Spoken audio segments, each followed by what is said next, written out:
Hello, ఇవాళ మనం జొన్న ఇడ్లీలు పెట్టుకుందామండి. జొన్నలతో ఇడ్లీలు చాలా బాగుంటాయి. ఈ గ్లాస్తో రెండు గ్లాసులు జొన్నలు తీసుకున్నానండి. ఇవి మధ్యాహ్నం నేను 12 గంటలకే కడిగేసి పెట్టుకున్నాను. చూడండి, కొంచెం నానే కదా. జొన్నలు ఎప్పుడు ముందుగా మనం కడిగేసి పెట్టేసుకోవాలండి, లేకపోతే అవి బేగా నానవు. అట్లీస్ట్ 8 అవర్స్ అయినా మనకి జొన్నలు నానాలి. అందుకోసమని నేను ముందుగానే అవి నానబెట్టేశాను.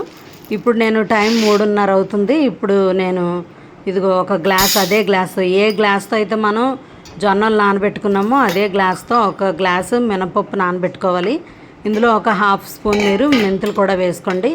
అలాగే ఫుల్ గ్లాసు, అంటే గ్లాస్ ఫుల్ మాట ఇడ్లీ రవ్వ వేసుకోవాలి.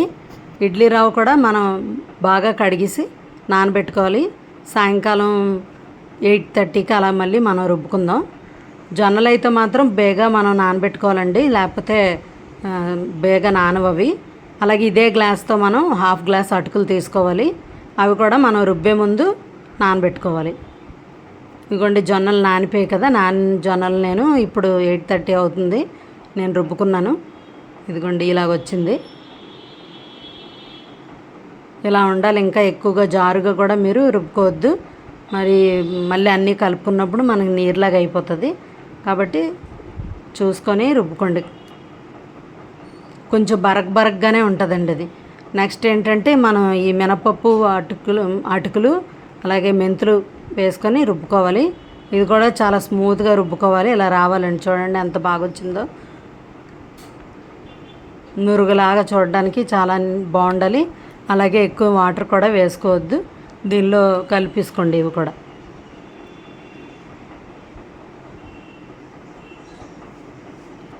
ఇప్పుడు ఇంకా మనం నానబెట్టుకున్నటువంటి ఇడ్లీ రవ్వ ఉంది కదండి, అది కూడా బాగా వాటర్ అంతా పిండేసి దీనిలో కలిపేసుకోవాలి. బాగా కలుపుకొని మనం బాగా బీట్ చేసేటట్టుగా బీట్ చేయాలండి. ఒక 5 మినిట్స్ అయినా ఇలా బీట్ చేస్తే మనకి చాలా స్మూత్గా వస్తాయి అన్నమాట ఇడ్లీలు. ఇలాగ ఈ కన్సిస్టెన్సీలో బాగా రుబ్బుకోవాలి. మూత పెట్టేసానండి. మార్నింగ్ తీసి ఇగో మీకు చూపెడుతున్నాను. మార్నింగ్ ఇలా ఉందండి.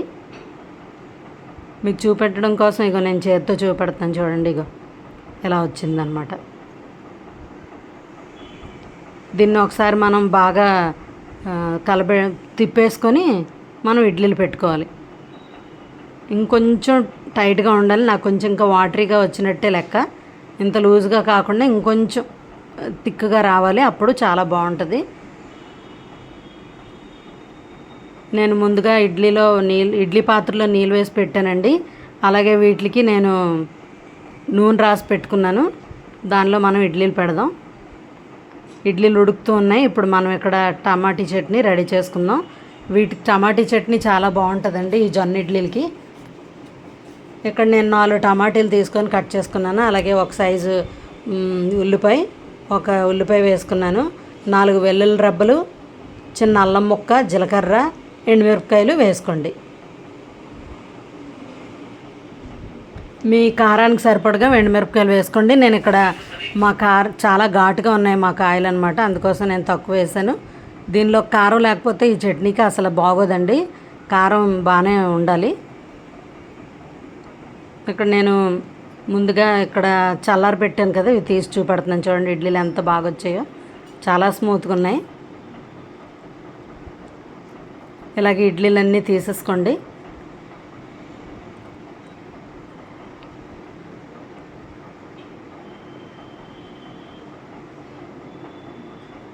మనకి కలర్ ఈ కలరే వస్తుందండి, ఎందుకంటే జొన్నలు మనకి ఇదే కలర్లో ఉంటాయి కాబట్టి ఈ కలర్లోనే వస్తాయి అన్నమాట ఇడ్లీలు వైట్గా అయితే రావు, కానీ ఇడ్లీలు చాలా బాగుంటాయి తినడానికి. అందులోని ఈ టమాటీ చట్నీ అయితే ఇంకా బాగుంటుంది దీనికి. ఇక్కడ నేను తాలింపు పెట్టానండి. తాలింపు ముందు ఆయిల్ వేసాను కళాయిలో. తర్వాత ఒక హాఫ్ స్పూను ఆవాలు వేసుకున్నాను. ఇందులోనే మనం కరివేపాకు, మీకు కావాలంటే మినపప్పు కూడా వేసుకోవచ్చు. కరివేపాకు, ఎండుమిరపకాయ వేసుకొని దీనిలోకి మనం ఒక స్పూన్ ఫుల్ శనగపిండి తీసుకోండి. శనగపిండి కానీ గోధుమ పిండి కానీ, ఎందుకంటే మనకి థిక్గా అయిపోతుంది అనమాట, లేకపోతే నీరులా ఉంటుంది. ఇవి వేసుకుంటే మనం కొంచెం థిక్గా బాగుంటుంది అనమాట, లేదంటే నీరులాగా ఉంటుంది. అందుకోసమని మనం ఇది మీ దగ్గర ఉంటే శనగపిండి వేసుకోండి, లేదంటే గోధుమ పిండి వేసుకోండి. వేసుకొని కొంచెం బాగా ఫ్రై అవ్వాలి. అది ఫ్రై అవుతే మంచి టేస్ట్ వస్తుంది, లేకపోతే ఒకలాగా పచ్చిగా ఉంటుంది అనమాట. దీనిలోకి మనం ముందుగా రుబ్బి పెట్టుకున్నటువంటి టమాటో ప్యూరీ వేసేసుకొని బాగా ఉడకబెట్టుకోవాలి. ముందైతే మీడియం ఫ్లేమ్లో ఉడకబెట్టండి, ఆ తర్వాత పెద్ద ఫ్లేమ్ పెట్టుకోండి. ఇలా మీడియం ఫ్లేమ్లో బాగా దగ్గరికి ఉడకబెట్టేసి అప్పుడు ఇది మనం జార్లో ఉన్న లాస్ట్ది కూడా కడిగేసి మనకి ఎంత కన్సిస్టెన్సీలో కావాలంటే, ఎంత లూజ్గా కావాలంటే అంత లూజ్లో వాటర్ వేసుకొని సర్వ్ చేసుకోవడమే.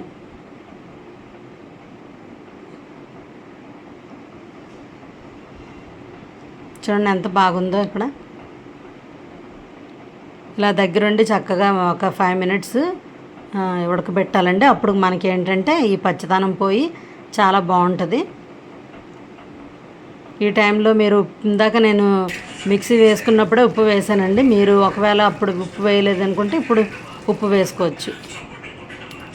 ఇంతేనండి, చట్నీ అయితే రెడీ అయిపోయింది. ఇగోండి నేను చేసిన ఇడ్లీలు.